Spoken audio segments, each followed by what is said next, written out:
এই ধর্ষণের কারণটা কি? একটা পুরুষের যৌনতা।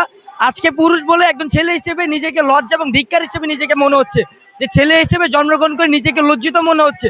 একটা ছেলে একটা পুরুষ কিভাবে পারে 5-6 বছরের বাচ্চাকে ধর্ষণ করতে? কিভাবে পারে তার নিজেদের বোন, প্রত্যেকটা বোন, বাংলাদেশে যতগুলো নারী, শুধু বাংলাদেশে না পুরো পৃথিবীতে যতগুলো নারী, সবাই তো কারোর সাথে কারো না কারো সম্পৃক্ততা আছে, সম্পর্ক তো অবশ্যই রয়েছে। কেউ বোন হিসেবে, কেউ মা হিসেবে, কেউ ওয়াইফ হিসেবে। কেন সে একটা মানুষকে ধর্ষণ করতে যায়? একটা ছেলে যখন একটা মেয়েকে ধর্ষণ করে, সেই ছেলে কি বুঝতে পারে মেয়েটাকে ধর্ষণ করার পরবর্তী জীবনটা মেয়েটা কিভাবে যায়?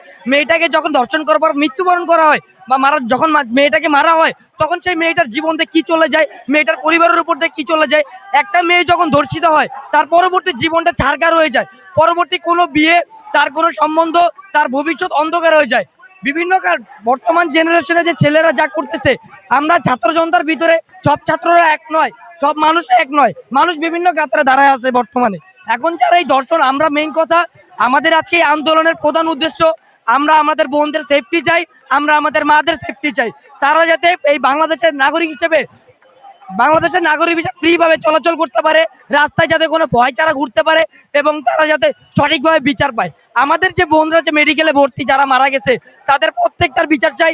যারা ধর্ষণ করছে তাদেরকে বিচার চাই, তাদেরকে ফাঁসিতে আনতে চাই। এবং আমাদের